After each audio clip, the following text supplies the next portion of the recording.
Hello students, myself Gaurav Mishra. Today we shall discuss NTA NEET based test number 107 chemistry paper.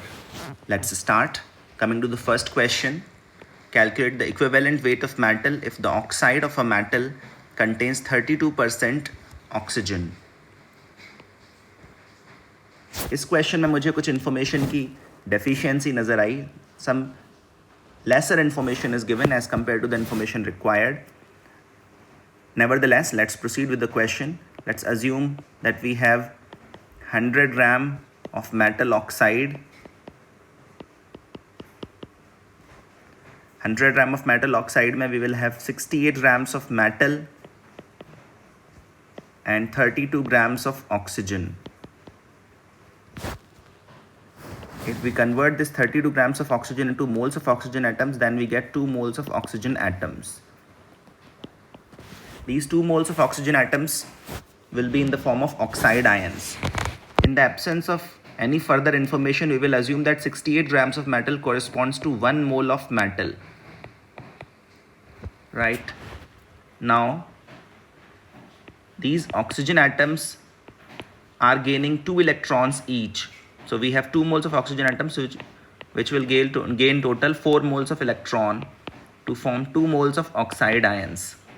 If 4 moles of electrons have been gained, 4 moles of electrons must also be lost by the metal atom so as to maintain the charge balance.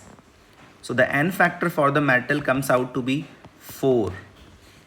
And we know that equivalent weight is molar mass divided by N factor or X factor.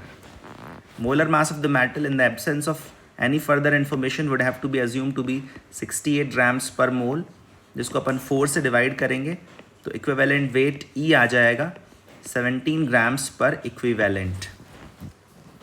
थोड़ा सा improper question लगा मुझे ये. First question का answer फिर भी अपन options देखकर जज कर सकते हैं. थर्ड ऑप्शन होगा.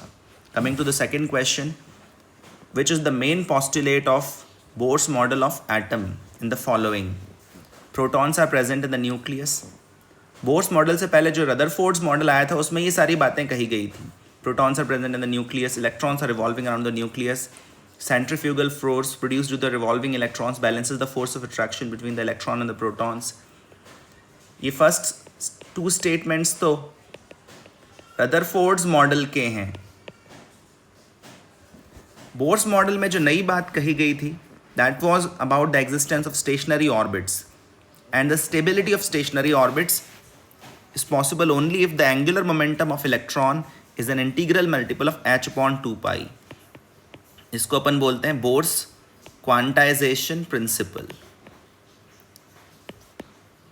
So this was introduced by Niels Bohr in his model. Answer would be D. Coming to the third question, among the following species, given species, the one which contains the weakest carbon-oxygen bond.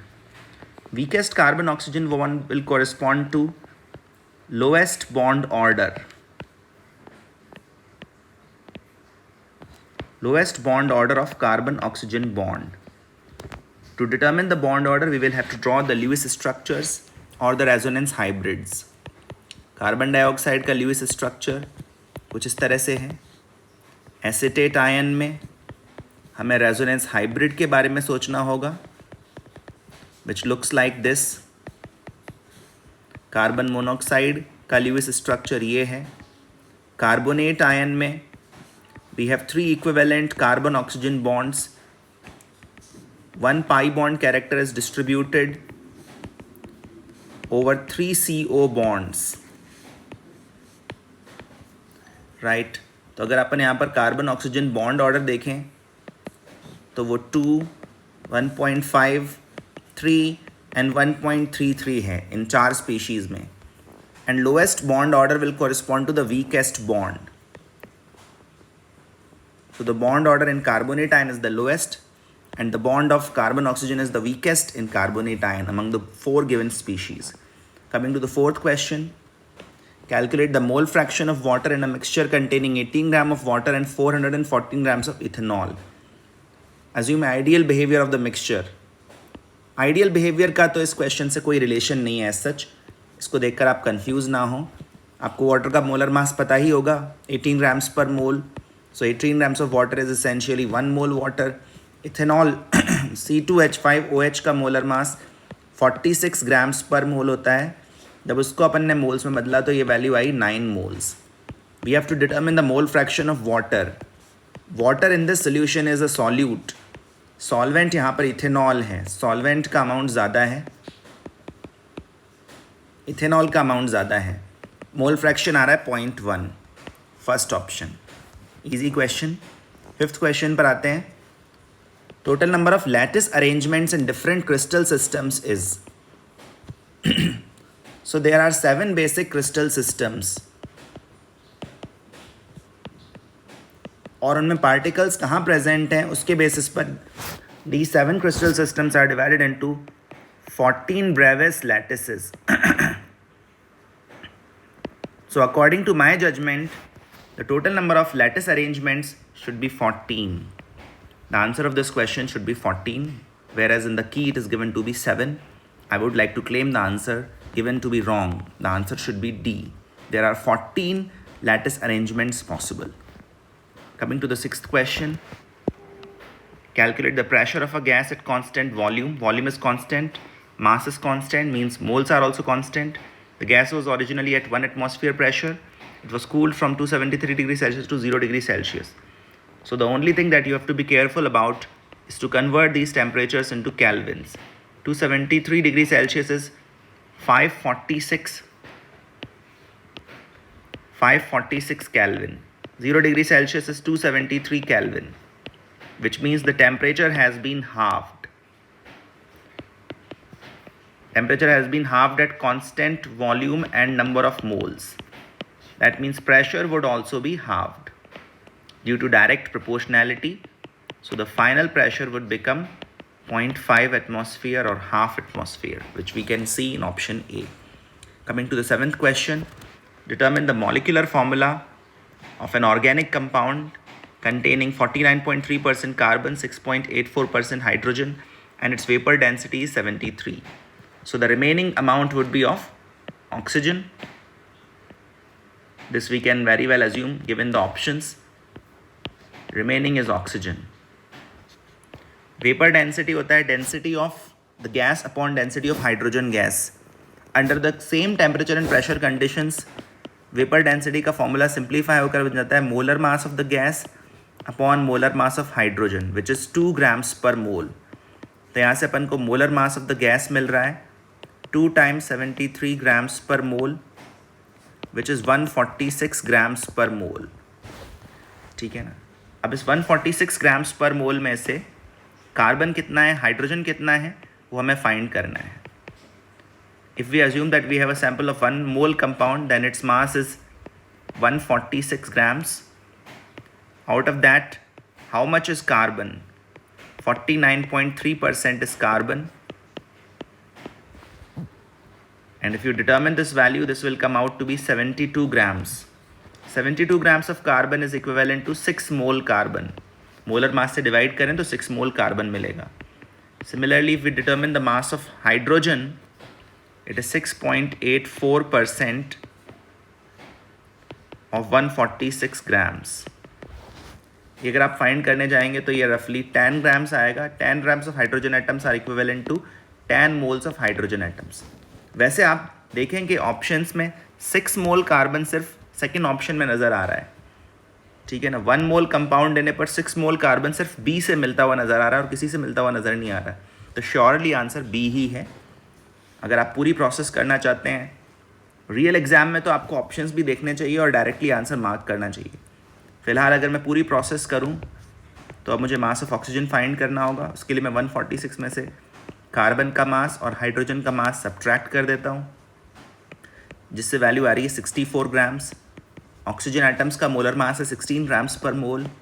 उससे divide किया तो अपन को 4 moles carbon मिले। इसका मतलब 1 mole compound में 6 mole carbon, 10 मोल hydrogen, 4 मोल oxygen atoms हैं, ऑक्सीजन एटम्स। सो मॉलिक्यूलर फॉर्मूला क्या हो जाएगा? C6H10O4। which we can very well observe in the second option. Coming to the next question, the product nucleus in the nuclear reaction. तो यहाँ पर अपन को number of protons and number of nucleons का balance apply करना है. Neutron has no protons in it, so the number of protons will remain intact. Number of protons in the product would be 14 और 14 protons वाले atom का नाम है silicon. ये देखते ही अपन आंसर मार्क कर सकते हैं, आंसर बी होगा. और ऊपर अगर अपन मास नंबर्स देखें तो 28 आ रहा है इन दोनों मास नंबर्स का सम, उसमें से अपन को 1 सब्ट्रैक्ट करना पड़ेगा, तो सिलिकॉन का मास नंबर आएगा 27. Pretty simple question, answer is B. Coming to the next question, 9th question. What will be the equilibrium constant of the reaction A plus B gives and is given by C plus D if the initial concentration of A and B are equal, but at equilibrium concentration of D is twice that of A? इस तरह के questions अक्सर आते रहते हैं. This is a common profile of questions. चलिए देखते हैं. शुरू में A और B की concentrations equal है, मान लो C0 है. शुरू में C और D प्रेजेंट नहीं है, बाद में इनमें x का चेंज आया, कोफिशिएंट्स इक्वल हैं तो चेंज भी इक्वल आएगा. ठीक है ना. तो कॉन्सेंट्रेशंस हो गई C0 minus x, C0 minus x, x and x. Question बोल रहा है कि equilibrium concentration of D is twice that of A. So according to question x must be twice of C0 minus x. यहाँ से हमें x की value मिल रही है 2C0/3. अगर हम ये वैल्यू यहाँ पर सब्सटीट्यूट कर दें तो कॉन्सेंट्रेशंस आ रही हैं C0/3, C0/3, 2C0/3, 2C0/3. यहाँ से फिर अपन इक्विलिब्रियम कांस्टेंट इवैल्यूएट कर सकते हैं, जो कि है C into D upon A into B. Equilibrium concentrations 2C0/3 2 times आ रहा है, मतलब स्क्वायर. C0/3 नीचे भी 2 टाइम्स आ रहा है, मतलब उसका भी स्क्वायर. यहाँ से K की वैल्यू, इक्विलिब्रियम कांस्टेंट की वैल्यू 4 आ रही है. Look at the options, 4th option is correct. Coming to the 10th question, which complex in the following has the highest stability constant at 298 Kelvin? When you look at the complexes, all of them have the same central atom, तो वहाँ पर कोई difference नहीं है. Same coordination number, उसमें भी कोई difference नहीं है. So the only difference is in the ligands. And if we look at the spectrochemical series, we can mark the strength of the ligand. Strength of the ligand becomes important over here. And cyanide ion is the strongest ligand of the 4 ligands shown over here. And the strongest field ligand, which produces largest crystal field splitting, would form the most stable complex. सही है, उसका ही stability constant सबसे ज़्यादा होगा. 4th option correct होना चाहिए. What is true about orthoboric acid in aqueous medium? Orthoboric acid H3BO3, structure ये है. ये बेसिकली एक ल्यूइस एसिड है. ये एसिड इसलिए नहीं है क्योंकि ये प्रोटॉन डोनेट करता है. It is not a Brønsted acid. ये लॉरी ब्रॉन्स्टेड एसिड नहीं है. It is not a proton donor. तो यहाँ पर आप 3 हाइड्रोजन देखकर ये मत सोचना कि ये 3 प्रोटॉन्स रिलीज़ करेगा. ये बेसिकली इलेक्ट्रॉन पेयर एक्सेप्टर है. जैसे अमोनिया नाम के ल्यूइस बेस से ये इलेक्ट्रॉन पेयर एक्सेप्ट कर सकता है, और क्योंकि ये एक ही इलेक्ट्रॉन पेयर एक्सेप्ट करता है, इसलिए अपन इसको मोनोबेसिक एसिड कहेंगे. It is a monobasic acid. 11th का answer A. 12th question, which of the following compounds can not, important word है, be prepared singly by the Wurtz reaction? Wurtz reaction basically symmetric alkanes बनाने के काम आता है, जिसमें 2 alkyl groups एक जैसे जुड़ें, उसके लिए वुड्स रिएक्शन सूटेबल होती है. तो A और C बनाने के लिए वुड्स रिएक्शन सूटेबल है क्योंकि इसमें 2 एल्काइल ग्रुप्स आइडेंटिकल मिल रहे हैं, लेकिन आइसोब्यूटेन बनाने के लिए सूटेबल नहीं है. आइसोब्यूटेन बनाने के लिए आपको 2 एल्काइल हैलाइड्स तो कम से कम लेने ही पड़ेंगे. आप इस तरह का कोई कॉम्बिनेशन भी ले सकते हो, isopropyl bromide plus methyl bromide sodium और ड्राई ईथर के साथ रिएक्शन करा सकते हो। ऐसा करने पर आपको 3 प्रोडक्ट्स मिलेंगे, 2 सिमेट्रिक एल्केन्स होंगे और एक अनसिमेट्रिकल एल्केन होगा।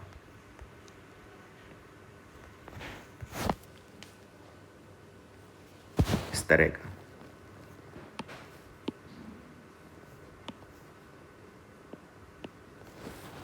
ठीक है, तो सिंगल प्रोडक्ट नहीं मिलेगा, आंसर सी होगा।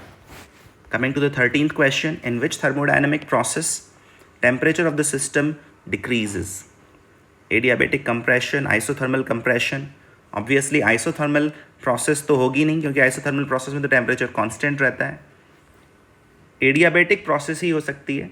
अगर हम एक रिवर्सिबल एडियाबेटिक प्रोसेस कंसिडर करें आइडियल गैस के लिए, तो उसमें P V to the power gamma is equal to constant आता है, या फिर T V to the power gamma -1 is another constant.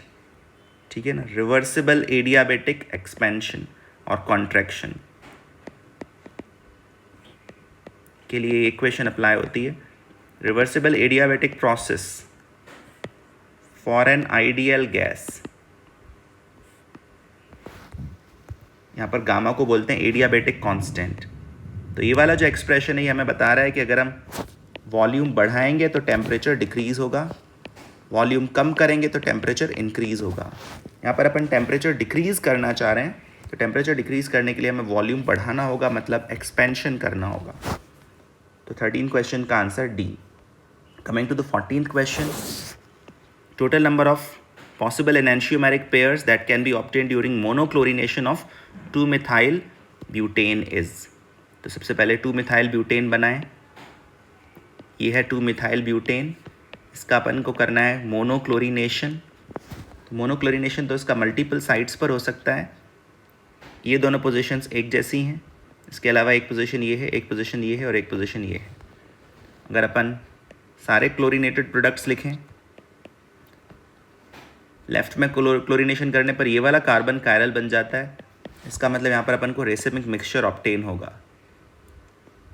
फिर अगर इस 3 डिग्री कार्बन पर क्लोरीनेशन करें तो अपन को कोई कायरल प्रोडक्ट ऑब्टेन नहीं होता, ये तो अकायरल है। फिर अपन इस वाले 2 डिग्री कार्बन पर क्लोरीनेशन करें तो फिर से ये कायरल सेंटर के तौर पर डेवलप होता है, hence we will get a pair of enantiomers. और एकदम कॉर्नर पर, राइट कॉर्नर पर क्लोरीनेशन करें तो भी अकायरल प्रोडक्ट ऑब्टेन हो रहा है। तो यहाँ पर अपन को 2 पेयर्स ऑफ एनेंशियोमर्स मिल रहे हैं, 2 pairs of enantiomers. 4th option is correct. Coming to the 15th question, first order reaction है, ए के रिस्पेक्ट में रेट कांस्टेंट गिवन है, स्टार्टिंग कॉन्सेंट्रेशन गिवन है, फाइनल कॉन्सेंट्रेशन गिवन है, and we have to find the time. Right, when would A reach this value means we have to find the time. So in this case we have a very straightforward equation for first order kinetics, ln A naught by AT is equal to KT. A naught is given to be 0.5 molar, AT is given to be 0.05 molar, K is 6 minute inverse, and we have to find time. Pretty straightforward. ln 10 upon 6 is the time in minutes. ln 10 की value होती है 2.303.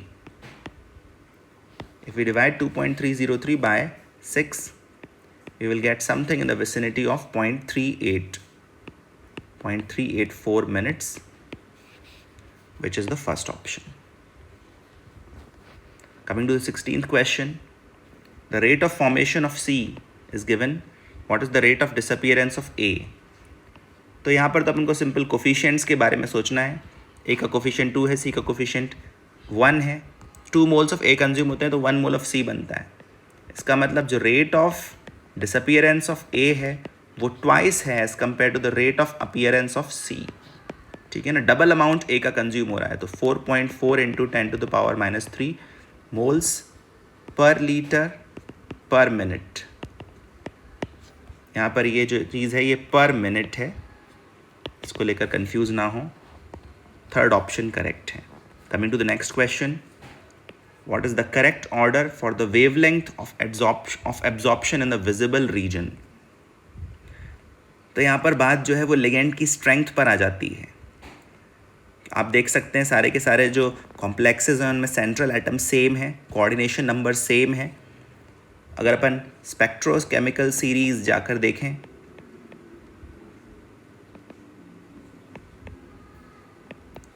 और crystal field splitting energy के according strength का order बनाएं तो H2O इन सब में वीकेस्ट लिगेंड है और NH3 स्ट्रॉन्गर है, NO2 स्टिल स्ट्रॉन्गर है. और जितना ज़्यादा एनर्जी गैप होगा T2G और EG के बीच में उतनी ही स्मॉलर वेवलेंथ एब्जॉर्ब होगी. Greater the value of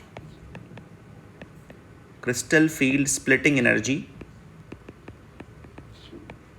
smaller is the wavelength absorbed, hc by lambda के फॉर्मूला के अकॉर्डिंग. तो NO2 जहाँ पर प्रेजेंट है वहाँ पर स्मॉलेस्ट वेवलेंथ एब्जॉर्ब होगी और H2O जहाँ है वहाँ पर लार्जेस्ट वेवलेंथ एब्जॉर्ब होगी. अकॉर्डिंगली फर्स्ट ऑप्शन करेक्ट होगा. बाकी ऑप्शंस भी आप देख सकते हैं. Coming to the 18th question, एक नेम रिएक्शन के बारे में पूछा गया है. अल्फा हेलोजिनेशन करा रहे हैं अपन, अल्फा कार्बन पर क्लोरीन ग्रुप लगा रहे हैं, इसको HVZ रिएक्शन बोलते हैं. Hell Volhard Zelinsky reaction name reaction है. Coming to the 19th question, what happens to conductance of solution of a weak electrolyte when heated? Basically weak electrolyte जो होता है जैसे एसिटिक एसिड, उसका डिसोसिएशन एक endothermic process होता है और कोई भी एंडोथर्मिक प्रोसेस टेम्परेचर बढ़ाने से फेवर होती है. टेम्परेचर बढ़ाएंगे तो इसका इक्विलिब्रियम कांस्टेंट बढ़ेगा. That means concentration of ions, acetate ions की कॉन्सेंट्रेशन और H+ आयन की कॉन्सेंट्रेशन इंक्रीज होगी. और अगर कॉन्सेंट्रेशन इंक्रीज होगी तो फिर कंडक्टिविटी भी इंक्रीज होगी, कापा. ये लॉजिक यहाँ पर बेसिकली इन्वॉल्व है और ये बात अपन को फोर्थ ऑप्शन में नज़र आ रही है. Increases because the electrolyte is dissociated more. Coming to the 20th question, in the reaction of chlorine on methane in sunlight which of the following compounds is not formed? तो आप देख सकते हैं कि क्लोरीन क्योंकि हाईली रिएक्टिव होता है तो पॉलीक्लोरिनेशन तो हो ही सकता है, मोनोक्लोरिनेशन ऑब्वियसली होता है. और इस रिएक्शन में रेडिकल्स बनते हैं जैसे मिथाइल रेडिकल्स. तो मिथाइल रेडिकल्स आपस में भी कंबाइन करके इथेन बना सकते हैं, लेकिन प्रोपेन बनने की गुंजाइश नहीं है, प्रोपेन नहीं बनेगा. 20th का आंसर डी होगा. 21st क्वेश्चन पर आते हैं. यहाँ पर परमैंगनेट आयन 1 मोल लिया है अपन ने, न्यूट्रल एक्वस मीडियम है और उसको डिस्प्रपोर्शनेट करा रहे हैं. प्रोडक्ट क्या बनेगा? तो ये जो मैंगनेट आयन है, परमैंगनेट आयन नहीं है, इसमें मैंगनीज का ऑक्सीडेशन स्टेट +6 है और इसको डिस्प्रपोर्शनेट कराना है. इसका मतलब मैंगनेट आयन को ऑक्सीडाइज भी करना है और रिड्यूस भी करना है. मैंगनीज का हाईएस्ट ऑक्सीडेशन स्टेट +7 होता है जो कि परमैंगनेट आयन में नज़र आता है और लोअर ऑक्सीडेशन स्टेट जो बनाएगा वो MnO2 बनाएगा. न्यूट्रल मीडियम में MnO2 फॉर्म में मैंगनीज एग्जिस्ट करता है. ठीक है. अब अगर यहाँ पर अपन इलेक्ट्रॉन्स की बैलेंसिंग के बारे में सोचें, if we think about the balancing of electrons, तो परमैंगनेट आयन जब बन रहा है तो 1 इलेक्ट्रॉन का गेन हो रहा है और MnO2 जब बन रहा है तो 2 इलेक्ट्रॉन्स का परमैंगनेट आयन जब बन रहा है तो 1 इलेक्ट्रॉन का लॉस हो रहा है और MnO2 जब बन रहा है तो 2 इलेक्ट्रॉन्स का गेन हो रहा है. अब अगर अपन गेन और लॉस को इक्वल बनाने जाएं तो अपन को यहाँ पर 2 से मल्टीप्लाई करना पड़ेगा. ठीक है ना. तो rest of the reaction is not required to be balanced. अभी ये रिएक्शन बैलेंस हुई नहीं है,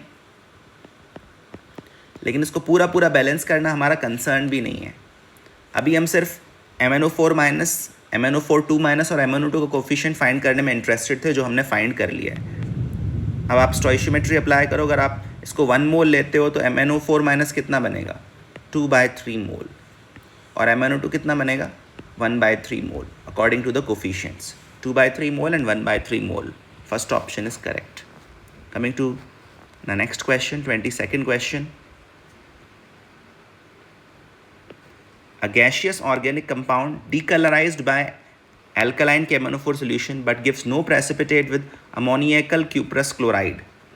अमोनियकल क्यूप्रस क्लोराइड के साथ प्रेसिपिटेशन नहीं बना, इसका मतलब ये not a terminal alkyne, terminal alkyne नहीं है. टर्मिनल एल्काइंस जिनमें हाइड्रोजन ट्रिपल बॉन्ड के साथ जुड़ा रहता है, उनके साथ ये प्रेसिपिटेशन फॉर्म होता है. और डीकलराइज कर रहा है अल्कलाइन KMnO4 को, इसका मतलब ये एल्केन तो नहीं है, क्योंकि एल्केन्स KMnO4 के साथ रिएक्ट नहीं करते. तो ईथेन मीथेन होने की कोई गुंजाइश नहीं है. एसिटाइलिन भी नहीं होगा, डेफिनेटली ईथीन होगा. ईथीन जो है वो ईथीन KMnO4 से ऑक्सीडाइज हो जाएगा, ग्लाइकॉल बना लेगा कोल्ड डाइल्यूट अल्कलाइन KMnO4 से, और Cu2Cl2 से भी रिएक्ट नहीं करेगा. Coming to the 23rd question. At the critical micelle concentration, the surfactant molecules, critical micelle concentration वो होती है जिसमें surfactant molecules आपस में coagulate करने लगते हैं, micelle formation start हो जाती है. ठीक है ना, जैसे soap molecules आपस में collect करके micelle बनाते हैं किसी dirt particle के अराउंड, तो उनका ये coagulation एक critical micelle concentration पर होता है.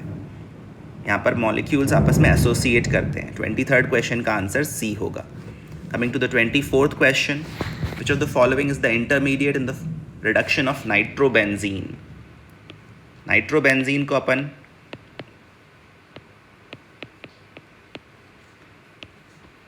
SnHCl या ZnHCl से रिड्यूस करते हैं. इस रिडक्शन में पहले ये नाइट्रोसोबेंजीन में कन्वर्ट होता है, फिर NHOH में कन्वर्ट होता है, और फाइनली एनिलीन में कन्वर्ट होता है. तो इंटरमीडिएट्स यहाँ पर नाइट्रोसोबेंजीन इन्वॉल्व होता है. बाकी ऑप्शंस के बारे में आपको देखने या चिंता करने की ज़रूरत नहीं है. 25th question. आयनिक रेडियाई का ऑर्डर बहुत ही सिंपल है. ये सारे के सारे स्पीशीज़ आइसो इलेक्ट्रॉनिक हैं. आप देख सकते हैं इनमें total number of electrons same है. आइसो इलेक्ट्रॉनिक स्पीशीज़ में larger the positive charge, smaller is the size. Positive charge बढ़ते जाने पर साइज कम होता जाएगा. तो Si4+ स्मॉलेस्ट है और Na+ largest. Coming to the 26th question. First ionisation potential किसके लिए मैक्सिमम होगा? तो ये सबके सब आप देख सकते हैं 3D सीरीज़ के एलिमेंट्स हैं. इन सब में लेफ्ट में आता है वैनेडियम, एटॉमिक नंबर 22, फिर टाइटेनियम आता है लेफ्ट में, वैनेडियम का एटॉमिक नंबर 23, फिर chromium atomic number 24, manganese atomic number 25. इस तरह से ये प्लेस्ड होते हैं. इन जनरल हम बोलते हैं कि आयनाइजेशन एनर्जी इंक्रीज होती है from left to right in a period, और वो वाला पैटर्न यहाँ भी ऑब्जर्व किया जाएगा. यहाँ पर कोई एनोमैली प्रेजेंट नहीं है. एटलीस्ट जो राइट मोस्ट है उसकी एनर्जी तो सबसे ज़्यादा है, आयनाइजेशन एनर्जी. 26 का answer D. Coming to 27th question. Correct statement identify करना है. A mineral can not be an ore. ध्यान रहे, कुछ मिनरल्स ओर्स होते हैं जिन मिनरल से हम इकोनॉमिकली वायबल मैनर में मेटल एक्सट्रैक्ट कर सकते हैं, उन मिनरल्स को हम ओर्स कहते हैं. तो ये स्टेटमेंट इनकरेक्ट है. Ore can not be a mineral. सभी के सभी ओर्स मिनरल्स होते हैं. ऑल मिनरल्स आर ओर्स, ये बात भी सही नहीं है. Some minerals are ores but all ores are minerals. Minerals का सबसेट है ओर्स. तो सभी ओर्स तो मिनरल्स हैं बट सभी मिनरल्स ओर्स नहीं हैं. फोर्थ ऑप्शन करेक्ट है. Coming to 28th question. Electrolysis करवानी है, प्योर हाइड्रोजन ऑब्टेन करना है. वैसे आप देखेंगे हाइड्रोजन इन सभी के इलेक्ट्रोलिसिस में ऑब्टेन होगा कैथोड पर. वाटर कंटेनिंग H2SO4 में भी, NaOH में भी, BOH में भी और KOH में भी. लेकिन प्योर हाइड्रोजन ऑब्टेन करने के लिए जो सेटअप किया गया है वो बेरियम हाइड्रोक्साइड सोल्यूशन के लिए किया गया है. ठीक है ना. यहाँ पर अपन प्लैटिनम के सरफेस पर दूसरी गैसेस को एब्जॉर्ब करवा लेते हैं और हमें प्योर हाइड्रोजन गैस ऑब्टेन होती है. इसके डिटेल में अपन को जाना नहीं है, बस उसको ध्यान रखना है. Which gas is evolved on heating anhydrous Na2CO3. Anhydrous NO2CO3 मतलब उसमें वाटर नहीं है, तो anhydrous Na2CO3 is thermally stable, ये हीट करने पर डिकम्पोज नहीं होता है, डजंट डिकम्पोज अपॉन हीटिंग। ये कैल्शियम कार्बोनेट की तरह नहीं है, कार्बन डाइऑक्साइड नहीं मिलेगी। वाटर वेपर तब मिलता है जब ये हाइड्रस रहता है, Na2CO3 डॉट NH2 रहता तो वाटर वेपर मिलता, कार्बन मोनोऑक्साइड डेफिनेटली नहीं मिलेगी। यहाँ पर नो गैस लिखा हुआ है, ध्यान रहे, NO नहीं लिखा हुआ है, नो गैस लिखा हुआ है, इस बात को ध्यान से देख लीजिएगा। इसका आंसर 4th ही है। 30th question, again a fact based question, super phosphate of lime क्या है? तो इसको आपको ध्यान रखना पड़ेगा। सुपर फॉस्फेट ऑफ लाइम में calcium dihydrogen phosphate, hydrated calcium dihydrogen phosphate और जिप्सम प्रेजेंट रहता है। जिप्सम का फॉर्मूला होता है CaSO4.2H2O। ये तो है जिप्सम और ये है हाइड्रेटेड कैल्शियम डाइहाइड्रोजन फॉस्फेट, जिसको अपन प्राइमरी कैल्शियम फॉस्फेट भी कहते हैं, प्राइमरी कैल्शियम फॉस्फेट। ये बात फैक्चुअल थी, अपन को पता होगी तभी अपन कर सकते हैं, अदरवाइज ये क्वेश्चन छोड़ना ही बेहतर रहेगा। ऐसा ही ये क्वेश्चन 31st क्वेश्चन भी है, पॉलीडिस्पर्सिटी इंडेक्स फाइंड करना है, PDI, ठीक है ना। इसमें अपन को मास, एवरेज मॉलिक्यूलर मास और नंबर एवरेज मॉलिक्यूलर मास दिया हुआ है पॉलीमर का, इन्हीं का रेशियो होता है पॉलीडिस्पर्सिटी इंडेक्स, ठीक है ना, PDI।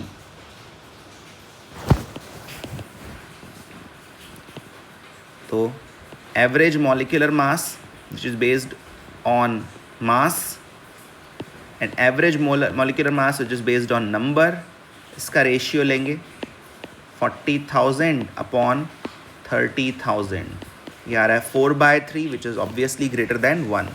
Second option has to be marked. ये बात अगर आपको पता नहीं थी तो इस क्वेश्चन के बाद आगे से ध्यान रखिएगा। PDI कैसे डिफाइंड है? Single alkene is produced when an alkyl bromide reacts with sodium ethoxide and ethanol,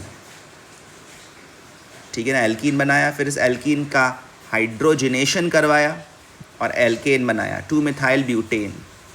अपन को ट्रैक करना है कि ओरिजिनल एल्काइल हैलाइड क्या रहा होगा। तो सबसे पहले तो 2-मिथाइल ब्यूटेन का स्ट्रक्चर लिखें, this is two methyl butane. Halogen obviously या तो इन दोनों में से किसी पोजीशन पर लगा होगा, या यहाँ लगा होगा, या यहाँ लगा होगा, या फिर यहाँ लगा होगा। अब ये बीच वाली पोजीशन पर अपन लगा नहीं सकते क्योंकि यहाँ से अपन को मल्टीपल एल्कीन्स मिलते हैं, तो अपन को कॉर्नर वाली पोजीशंस पर ही लगाना पड़ेगा, ठीक है ना। सो 2 ब्रोमो वाले तो आंसर्स डेफिनेटली रॉन्ग हैं, and we don't have 2 dimethyl propane, this is also wrong. We don't have 1 bromobutane also, there has to be some branching। 1 bromobutane हमारे पास नहीं है, तो ऑप्शंस को अगर एलिमिनेट किया जाए तो डेफिनेटली तो original substance was 1 bromo two methyl butane, यही हमें सूट कर रहा है। इसी की जब अपन डिहाइड्रोहेलोजिनेशन करवाएंगे तो अपन को सिंगल एल्कीन मिलेगा, क्योंकि एक ही बीटा हाइड्रोजन अपने पास अवेलेबल है। और फिर जब अपन इसका हाइड्रोजिनेशन करवाएंगे then we will get two methyl butane. Answer is C। 33rd question पर आते हैं। Why BF3 is non polar and NF3 is polar although both molecules are covalent. In uncombined state boron is metal and nitrogen is gas. ये बात तो सही है पर ये रीजनिंग नहीं है। वैसे बोरॉन सेमी मेटल माना जाता है, नॉट अ मेटल, ये अपनी रीजनिंग नहीं होगी। BF bond has no dipole moment, wrong. BF bond highly polar bond है। Size of boron atom is smaller than nitrogen, this is also factually wrong, और ये एक्सप्लेनेशन भी नहीं है। एक्चुअल एक्सप्लेनेशन इनके शेप से रिलेटेड है। BF3 का जो शेप है वो ट्राइगोनल प्लेनर है, NF3 का शेप ट्राइगोनल पिरामिडल है, और इस ट्राइगोनल पिरामिडल शेप के कारण डायपोल मोमेंट्स कैंसिल नहीं हो पाते, जबकि ट्राइगोनल प्लेनर शेप में 3 इक्वल मैग्नीट्यूड के डायपोल मोमेंट्स 120 डिग्री पर रखे हुए हैं। ऐसे सिचुएशन में नेट डायपोल मोमेंट 0 आएगा। Answer is D। Coming to 34th question, which set of reagents among the following is ideal to convert propene into 1 propanol. 1 propanol क्या है? तो प्रोपीन को अगर अपन को 1 प्रोपेनॉल में कन्वर्ट करना है तो अपन को डबल बॉन्ड पर एडिशन ऑफ वाटर कराना पड़ेगा, और वो एडिशन भी अपन को लेस सब्स्टिट्यूटेड कार्बन पर OH लगाना है. डेफिनेटली ये एंटी मार्कोनिकॉव एडिशन है. Anti Markovnikov addition of water कराना है, और वो B2H6 एंड अल्कलाइन H2O2 की प्रेजेंस में होता है. हाइड्रोबोरेशन, डीबोरेशन. इसमें एक सेकंड स्टेप भी होगा जो यहाँ पर मेंशन नहीं है, NaBH4 OH minus. Coming to 35th question. Final temperature find करना है गैस का. We have 1 mole of an ideal gas which was allowed to expand reversibly and adiabatically from a temperature of 27 degrees Celsius, and work done during the process is 3 kilojoules. Obviously expansion हुआ है तो work done by the system is positive. So this value is basically work done by the system. Expansion में work done by the system positive होता है, क्योंकि adiabatic processes का मतलब Q0 हो गया. ऐसे सिचुएशन में जो डेल्टा U है वो negative of work done by the system के बराबर होगा, मतलब -3 kilojoules और -3000 joules. For any process we can write delta U as NCV delta T for an ideal gas. Moles of the gas अपने पास 1 है. CV के वैल्यू 20 जूल्स पर मोल पर केल्विन है. यहाँ से अपन डेल्टा T फाइंड कर लेंगे. यहाँ से अगर आप डेल्टा T फाइंड करने जाओगे तो वो -150 केल्विन आएगा, मतलब टेम्परेचर में 150 केल्विन्स का डिक्रीमेंट आया है. ओरिजिनल टेम्परेचर 300 केल्विन था, उसमें 150 केल्विन की कमी आई है, तो फाइनल टेम्परेचर भी 150 केल्विन ही रह गया है. ठीक है, 35th का आंसर B.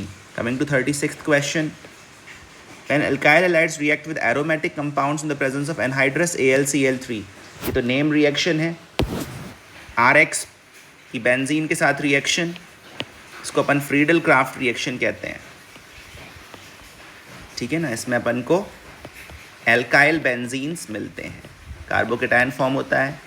AlCl3 यहाँ पर एक ल्यूइस एसिड का काम कर रहा है. Coming to 37th question. Certain amount of current liberated 0.504 grams of hydrogen in 2 hours. Calculate the mass of copper liberated by the same current flowing for the same time in a copper sulfate solution. Same current और same time है तो फिर यहाँ पर अपन second law of Faraday apply कर सकते हैं. Second law of Faraday which says that if the same amount of charge is passed through different electrodes, then the mass deposited is basically proportional to the equivalent weight. ठीक है. एक half reaction तो ये है hydrogen molecules के बनने के लिए. दूसरी हाफ रिएक्शन ये है कॉपर मेटल के डिपोजिशन के लिए. दोनों के लिए एन फैक्टर भी सेम है. Mass of copper deposited upon mass of hydrogen gas liberated is equivalent weight of copper upon equivalent weight of hydrogen. दोनों के लिए n फैक्टर सेम है, तो इक्विवेलेंट वेट होता है molar mass upon n factor. Molar mass upon n factor. Mass of hydrogen जो अपने को मिला है वो है 0.504 ग्राम्स. 63.5 अपॉन 2. 2 से 2 यहाँ पर वैसे ही कैंसिल हो गया, तो मास ऑफ कॉपर अपन को मिल जा रहा है 63.5 into 0.252 grams, which is roughly 1/4 of 63.5, which will come out to be 15.9 grams. You can check for yourself. Answer would be B. Coming to 38th question. The product formed on alkaline hydrolysis of fats is. Fats basically carboxylic acids होते हैं. Long chain carboxylic acids को अपन fatty acids कहते हैं. इनकी alkaline hydrolysis से अपन को soaps मिलते हैं. सोप्स आर बेसिकली सोडियम और potassium salts of long chain fatty acids. Long chain का सिग्निफिकेंस क्या है वो आपको सोप की वर्किंग में समझ में आता है. 39th question, which of the following oxides can not act as a reducing agent. तो रिड्यूसिंग एजेंट खुद तो क्या होता है, oxidise, itself gets oxidised. Reducing agent को खुद ऑक्सीडाइज होना है, और वो ऑक्सीडाइज तभी हो पाएगा जब वो हायर ऑक्सीडेशन स्टेट अटेन कर सकता होगा. NO2 में नाइट्रोजन का ऑक्सीडेशन स्टेट +4 है, SO2 में भी +4 है, नाइट्रोजन यहाँ से +5 स्टेट में जा सकता है, ऑक्सीजन सल्फर यहाँ से +6 स्टेट में जा सकता है, लेकिन कार्बन जो है वो +4 से ऊपर किसी भी स्टेट में नहीं जा सकता. क्लोरीन +3 से हायर स्टेट में ऑब्वियसली जा सकता है, +5 में जा सकता है, +7 में जा सकता है, लेकिन कार्बन को हायर ऑक्सीडेशन स्टेट अचीव करना पॉसिबल नहीं है. कार्बन के पास 4 ही वैलेंस इलेक्ट्रॉन्स थे. Carbon cannot get oxidized, hence cannot act as a reducing agent. Coming to the 40th question, which carbonyl compound in the following can give aldol condensation reaction? So aldol condensation reaction is basically given by carbonyl compounds. A is not a carbonyl compound. Moreover, the carbonyl compound must have alpha hydrogen. Alpha carbon पर hydrogen होना ज़रूरी है, जो कि B में नहीं है. ठीक है, अगर आप डी में देखें तो यहाँ पर अल्फ़ा हाइड्रोजन ज़रूर अवेलेबल है और सी में भी अवेलेबल है. ठीक है,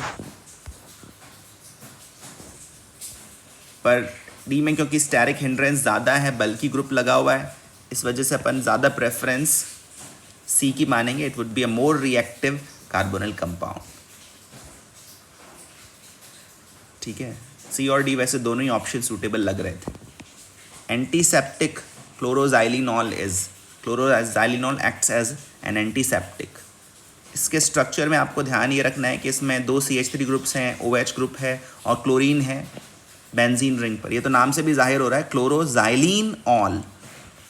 पर एक और बात आप ध्यान रखें कि OH और Cl एक दूसरे के ऑपोजिट हैं और क्लोरीन के दोनों पड़ोसी कार्बन्स पर मिथाइल ग्रुप लगा हुआ है. इसके अकॉर्डिंग आप इसका नाम दें 1 2 3 4 5 6. So the name would be 4-chloro-3,5 dimethyl phenol. First option is correct. Coming to 42nd question, again a fact based question. Formalin is a solution of formaldehyde. Main component apart from water is formaldehyde. It also has some amount of methanol in it, which is not given in the options. Answer would be B. Coming to 43rd question, which of the following acid radical will not produce a precipitate with silver nitrate solution? Precipitate तभी बनेगा जब एक insoluble compound बने. AgBr, Ag2CO3, Ag3PO4 are water insoluble, right? But AgF is relatively more soluble in water.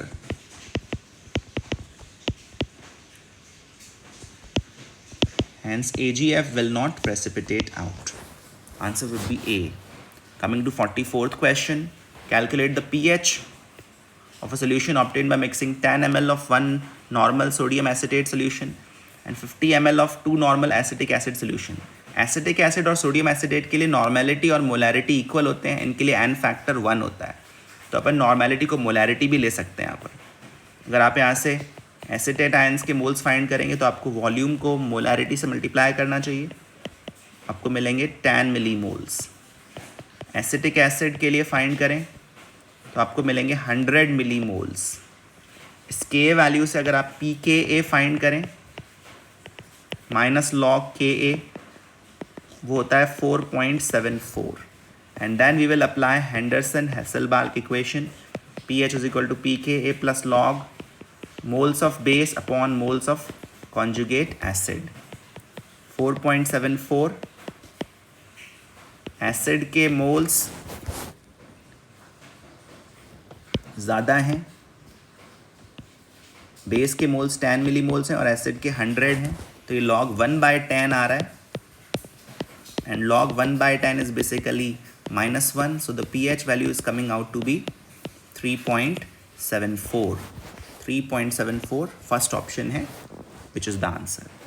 Coming to 45th question. Hydrolysis of ethyl nitrate with 85% H2SO4. तो यहाँ पर जो hydrolysis होता है वो इसके टॉटोमेर फॉर्म से होता है. जो नाइट्रो एल्केन्स हैं वो टॉटोमेरिज्म शो करते हैं अगर पास वाले कार्बन पर हाइड्रोजन लगा हुआ हो, जो कि यहाँ पर लगा हुआ है. तो इसका एक ईनऑल फॉर्म एक तरह से अपन को बनाना पड़ेगा, और फिर उस ईनऑल फॉर्म में वाटर का अटैक होता है